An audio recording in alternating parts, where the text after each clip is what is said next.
This is Lightning Thief, Chapter 11. We visit the Garden Gnome Emporium. In a way, it's nice to know there are Greek gods out there because you know you have somebody to blame when things go wrong. For instance, when you're walking away from a bus that's just been attacked by monster hags and blown up by lightning and it's raining on top of everything else, most people think that that's just really bad luck. When you're a half-blood, you understand that some divine force really is trying to mess up your day. So there we were, Annabeth and Grover and I walking through the woods along the New Jersey riverbank, the glow of New York City making the night sky yellow behind us, and the smell of the Hudson reeking in our noses. Grover was shivering and braying, his big goat eyes turned split-pupilled and full of terror. 3 kindly ones, all 3 at once. I was pretty much in shock myself. The explosion of bus windows still rang in my ears, but Annabeth kept pulling us along, saying, "Come on, the farther we get, the better." All our money was back there, I reminded her. Our food and clothes, everything. Well, maybe if you hadn't decided to jump into the fight, what did you want me to do? Let you get killed? You didn't need to protect me, Percy. I would have been fine. Sliced like sandwich bread, Grover put in, but fine. Shut up, goat boy, said Annabeth. Grover brayed mournfully. Tin cans. A perfectly good bag of tin cans. We sloshed across mushy ground, through nasty twisted trees that smelled like sour laundry. After a few minutes, Annabeth fell into line next to me. Look, her voice faltered. I appreciate your coming back for us, okay? That was really brave. We're a team, right? She was silent for a few more steps. It's just that if you died, aside from the fact that it would really suck for you, it would mean the quest was over. This may be my only chance to see the real world. The thunderstorm had finally let up. The city glow faded behind us, leaving us in almost total darkness. I couldn't see anything of Annabeth except a glint of her blonde hair. You haven't left Camp Half-Blood since you were 7? I asked her. No, only short field trips. My dad, the history professor. Yeah, it didn't work out for me living at home. I mean, Camp Half-Blood is my home. She was rushing her words out now, as if she were afraid somebody might try to stop her. At camp, you train and train. And that's all cool and everything, but the real world is where the monsters are. That's where you learn whether you're any good or not. If I didn't know better, I could have sworn I heard doubt in her voice. You're pretty good with that knife, I said. You think so? Anybody who can piggyback ride a Fury is okay by me. I couldn't really see, but I thought she might have smiled. You know, she said, maybe I should tell you something funny back on the bus. Whatever she wanted to say was interrupted by a shrill toot toot toot, like the sound of an owl being tortured. Hey, my reed pipes still work, Grover cried. If I could just remember a Fine Path song, we could get out of these woods. He puffed out a few notes, but the tune still sounded suspiciously like Hilary Duff. Instead of finding a path, I immediately slammed into a tree and got a nice-sized knot on my head. Add to the list of superpowers I did not have, infrared vision. After tripping and cursing and generally feeling miserable for another mile or so, I started to see light up ahead, the colors of a neon sign. I could smell food, fried, greasy, excellent food. I realized I hadn't eaten anything unhealthy since I arrived at Half-Blood Camp, where we lived on grapes, bread, cheese, and extra lean nymph-prepared barbecue. This boy needed a cheeseburger. We kept walking until I saw a deserted 2-lane road through the trees. On the other side was a closed-down gas station, a tattered billboard for a 1990s movie, and one open business, which was the source of the neon light and the good smell. It wasn't a fast food restaurant like I'd hoped. It was one of those weird roadside curio shops that sell lawn flamingos and wooden Indians and cement grizzly bears and stuff like that. The main building was a long, low warehouse surrounded by acres of statuary. The neon sign above the gate was impossible for me to read, because if there's anything worse for my dyslexia than English, it's red cursive neon English. To me, it looked like Antiumis Gruden Goldman Emporium. What the heck does that say? I asked. I don't know, Annabeth said. She loved reading so much, I'd forgotten she was dyslexic too. Grover translated. Auntie M's Garden Gnome Emporium. Flanking the entrance as advertised were 2 cement garden gnomes, ugly bearded little runts smiling and waving as if they were about to get their picture taken. I crossed the street, following the smell of the hamburgers. Hey, Grover warned. The lights are on inside, Annabeth said. Maybe it's open. Snack bar, I said wistfully. Snack bar, she agreed. Are you too crazy? Grover said. This place is weird. We ignored him. The front lot was a forest of statues, cement animals, cement children, even a cement satyr playing the pipes, which gave Grover the creeps. Blah, he beated. Looks like my Uncle Ferdinand. We stopped at the warehouse door. Don't knock, Grover pleaded. I smell monsters. Your nose is clogged up from the Furies, Annabeth told him. All I smell is burgers. Aren't you hungry? Meat, he said scornfully. I'm a vegetarian. Well, you eat cheese enchiladas in aluminum cans, I reminded him. Those are vegetables. Come on, let's leave. These statues are looking at me. Then the door creaked open, and standing in front of us was a tall, Middle Eastern woman. At least I assumed she was Middle Eastern because she wore a long black gown that covered everything but her hands, and her head was completely veiled. Her eyes glinted behind a curtain of black gauze, but that was about all I could make out. Her coffee-colored hands looked old, but well manicured and elegant, so I imagined she was a grandmother who once had been a beautiful lady. Her accent sounded vaguely Middle Eastern, too. She said, Children, it is too late to be out all alone. Where are your parents? They're, Annabeth started to say. We're orphans, I said. Orphans, the woman said. The word sounded alien in her mouth. But my dears, surely not. We got separated from our caravan, I said. Our circus caravan. The ringmaster told us to meet him at the gas station if we got lost, but he may have forgotten, or maybe he meant a different gas station. Anyway, we're lost. Is that food I smell?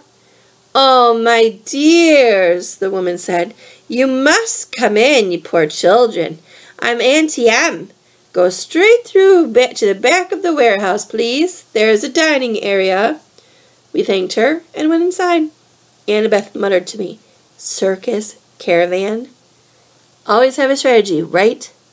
Your head is full of kelp. The warehouse was filled with more statues, people in all different poses wearing all different outfits and different expressions on their faces. I was thinking you'd have to have a pretty huge garden to fit even one of these statues, because they're all life-size. But mostly, I was thinking about food. Go ahead. Call me an idiot for walking into a strange lady's shop like that just because I was hungry. But I do impulsive stuff sometimes. Plus, you've never smelled Auntie M's burgers. The aroma was like laughing gas in a dentist chair. It made everything else go away. I barely noticed Grover's nervous whimpers or the way the statue's eyes seemed to follow me, or the fact Auntie M had locked the door behind us. All I cared about was finding the dining area. And sure enough, there it was in the back of the warehouse, a fast food counter with a grill, a soda fountain, a pretzel heater, and a Rancho cheese dispenser. Everything you could want, plus a few steel picnic tables out front. Please sit down, Auntie M said. Awesome, I said. Grover said reluctantly. We don't have any money, ma'am. Before I could jab him in the ribs, Auntie M said, No, children, no money. This is a special case, yes? It is my treat for such nice orphans. Thank you, ma'am, Annabeth said. Auntie M stiffened, as if Annabeth had done something wrong, but then the old woman relaxed just as quickly, so I figured it must have been my imagination. Quite all right, Annabeth. You have such beautiful gray eyes, child. Only later did I wonder how she knew Annabeth's name, even though we never introduced ourselves. Our hostess disappeared behind the snack counter and started cooking, Before we knew it, she'd brought us plastic trays heaped with double cheeseburgers, vanilla shakes, and extra large serving of French fries. I was halfway through the burger when I remembered to breathe. Annabeth slurped her shake. Grover picked at the fries and eyed the tray's wax paper liner as if he might go for that, but he still looked too nervous to eat. "What's hissing noise?" he asked. I listened, but I didn't hear anything. Annabeth shook her head. "Hissing?" Annie M. asked. "Perhaps you hear the deep fryer oil. You have keen ears, Grover." "I take vitamins. For my ears." "That's admirable," she said. "But please, relax." Auntie M ate nothing. She hadn't taken off her headdress even to cook, and now she sat forward and interlaced her fingers and watched us eat. It was a little unsettling having someone stare at me when I couldn't see her face, but I was feeling satisfied about the burger and a little sleepy, and I figured that at least I could do was try to make some small talk with our hostess. "So, you sell gnomes?" I said, trying to sound interested. "Oh, yes," Auntie M said, "and animals, and people, anything for the garden. Custom orders. Statuary is very popular, you know." "A lot of business on this road?" "Not so much, no. Since the highway was built, most cars, they do not go this way now. I must cherish every customer I get." My neck tingled, as if somebody else was looking at me. I turned, but it was just a statue of a young girl holding an Easter basket. The detail was incredible, much better than you would see in most garden statues. But something was wrong with her face. It looked as if she was startled or terrified. "Ah," Auntie M said sadly, "you notice some of my creations do not turn out well. They are marred. They do not sell. The face is the hardest to get right. Always the face." "You make these statues yourself?" I asked. "Oh, yes. Once upon a time, I had 2 sisters to help me in business, but they have passed on, and Auntie M is alone. I have only my statues. This is why I make them, you see. They are my company." The sadness in her voice sounded so deep and so real I couldn't help feeling sorry for her. Annabeth had stopped eating. She sat forward and said, "2 sisters?" "It's a terrible story," Auntie M said. "Not one for children, really. You see, Annabeth, a bad woman was jealous of me long ago when I was young. I had a boyfriend, you know, and this bad woman was determined to break us apart. She caused a terrible accident. My sisters stayed by me. They shared my bad fortune as long as they could, but eventually they passed on. They faded away. I alone have survived, but at a price. Such a price." I wasn't sure what she meant, but I felt bad for her. My eyelids kept getting heavier, my full stomach making me sleepy. Poor old lady. Who would want to hurt somebody so nice? "Percy," Annabeth was shaking to get my attention, "maybe we should go. I mean, the ringmaster might be waiting." She sounded tense. I wasn't sure why. Grover was eating the wax paper off the tray now, but if Auntie M found that strange, she didn't say anything. "Such beautiful gray eyes," Auntie M told Annabeth. Yes, it has been a long time since I've seen gray eyes like those."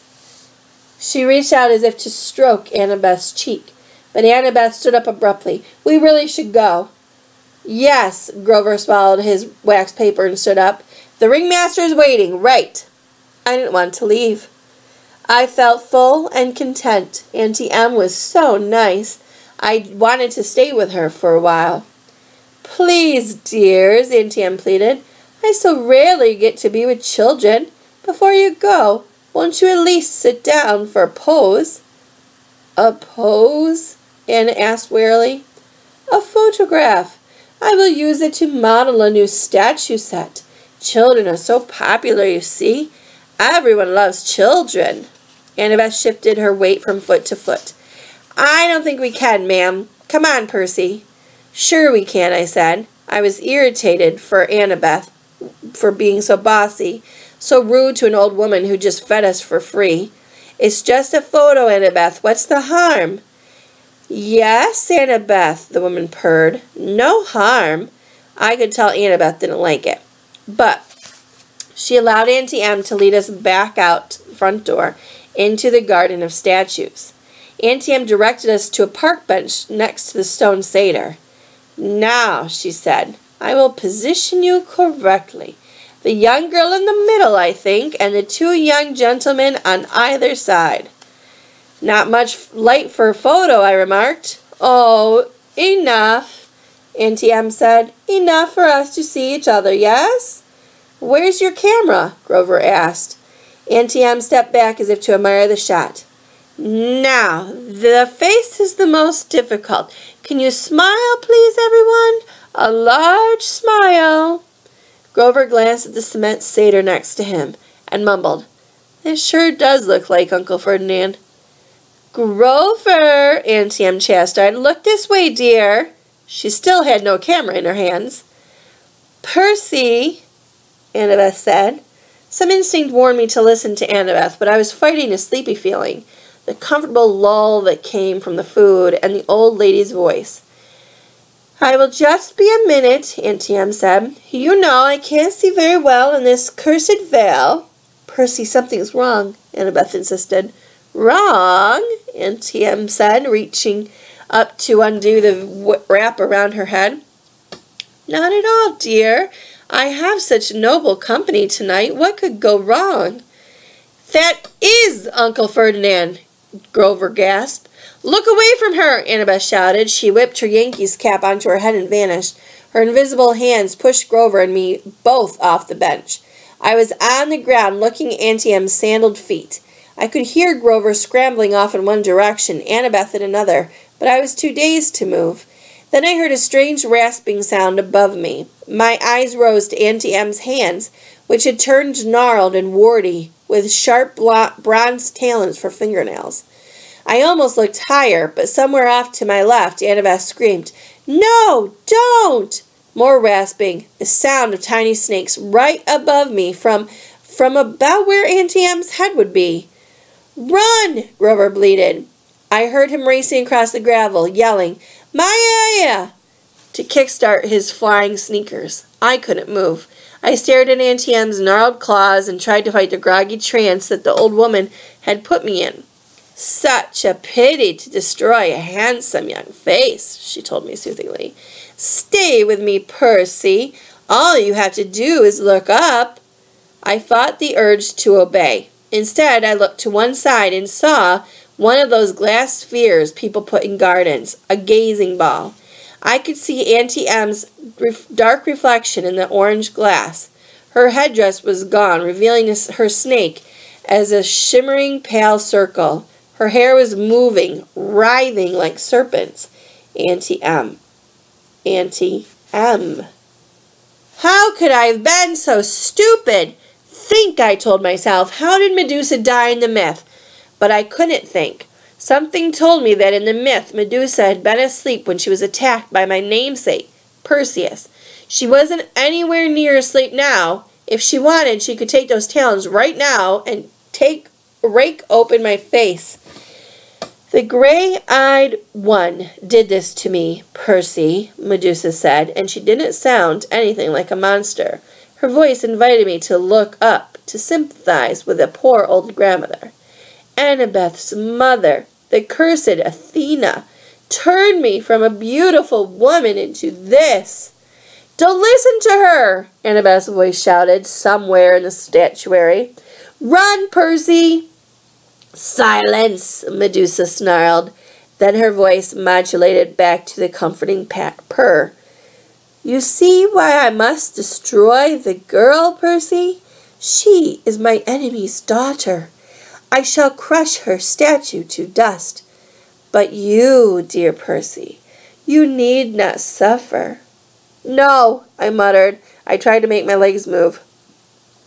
Do you really want to help the gods? Medusa asked. Do you understand what awaits for you on this foolish quest, Percy? What will happen if you reach the underworld? Do not be a pawn of the Olympians, my dear. You would be better off as a statue. Less pain, less pain. Percy! Behind me I heard a buzzing sound like a 200-pound hummingbird in a nosedive. Grover yelled, "Doc!" I turned, and there he was in the night sky, flying in from 12 o'clock, with his winged shoes fluttering. Grover, holding a tree branch the size of a baseball bat. His eyes were shut tight, his head twitched from side to side. He was navigating by ears and nose alone. "Doc!" he called again. "I'll get her!" That finally jolted me into action. Knowing Grover, I was sure he'd miss Medusa and now me. I dove to one side. Thwack! At first I figured it was the sound of Grover hitting a tree. Then Medusa roared with rage. "You miserable satyr!" she snarled. "I'll add you to my collection." "That was for Uncle Ferdinand!" Grover yelled back. I scrambled away and hid in the statuary, while Grover swooped down for another pass. Quack! "Ah!" Medusa yelled, her snake hair hissing and spitting. Right next to me, Annabeth's voice said, "Percy!" I jumped so high my feet nearly cleared a garden gnome. "Geez, don't do that!" Annabeth took off her Yankees cap and became visible. "You have to cut her head off." "What? Are you crazy? Let's get out of here. Medusa is a menace. She's evil. I'd kill her myself, but..." Annabeth swallowed as if she were about to make a difficult admission. "But you've got the better weapon. Besides, I'd never get close to her. She sliced me to bits because of my mother. You've got a chance." "What? I can't..." "Look, do you want her turning more innocent people into statues?" She pointed to a pair of statue lovers, a man and a woman with their arms around each other, turned to stone by the monster. Annabeth grabbed a green gazing balls from nearby pedestal. "A polished shield would be better." She studied the spheres critically. "The convexity will cause some distortion. The reflection's size should be off by a factor of..." "Would you speak English?" "I am!" She tossed me the glass ball. "Just look at her in the glass. Never look at her directly." "Hey, guys!" Grover yelled somewhere above us. "I think she's unconscious." "Roar!" "Maybe not," Grover corrected. He went in for another pass with the tree branch. "Hurry," Annabeth told me. "Grover's got a great nose, but he'll eventually crash." I took out my pen and uncapped it. The bronze blade of riptide elongated in my hand. I followed the hissing and spitting sounds of Medusa's hair. I kept my eyes locked on the gazing ball, so I would only glimpse Medusa's reflection, not the real thing. Then, in the green-tinted glass, I saw her. Grover was coming in for another turn at bat, but this time he flew a little too low. Medusa grabbed the stick and pulled him off course. He tumbled through the air and crashed into the arms of a stone grizzly bear with a painful whoomp. Medusa was about to lunge at him when I yelled, "Hey!" I advanced on her, which wasn't easy, holding a sword and a glass ball. If she charged, I'd have a hard time defending myself.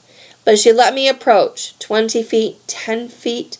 I could see the reflection of her face now. Surely it really wasn't that ugly. The green swirls in the gazing ball must be distorting it, making it look worse.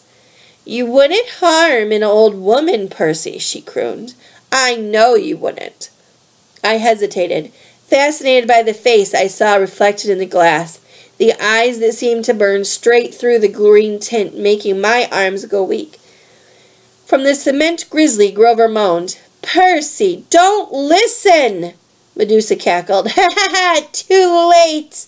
She lunged at me with her talons. I slashed up with my sword, heard a sickening schlock, then a hiss like wind rushing out of the cavern, the sound of a monster disintegrating. Something fell to the ground next to my foot. It took all my willpower not to look.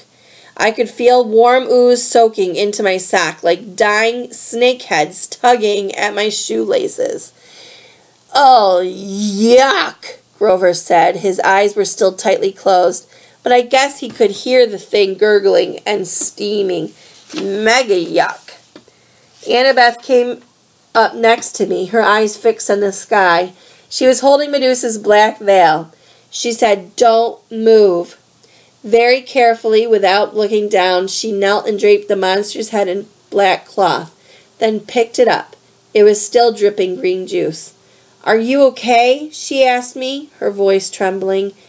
"Yeah," I decided, though I felt like throwing up my double cheeseburger. Why didn't the head evaporate?" "Once you sever it, it becomes a spoil of war," she said. "Same as your minotaur horn. But don't unwrap the head. It can still petrify you." Grover moaned as he climbed down from the grizzly statue. He had a big welt on his forehead. His green rasta cap hung from one of his little goat horns, and his fake feet had been knocked off his hoofs. The magic sneakers were flying aimlessly around his head. "The Red Baron," I said. "Good job, man." He managed a bashful grin. That really was not fun, though. Well, the hitting her with a stick part, that was fun. But crashing into a concrete bear, not fun.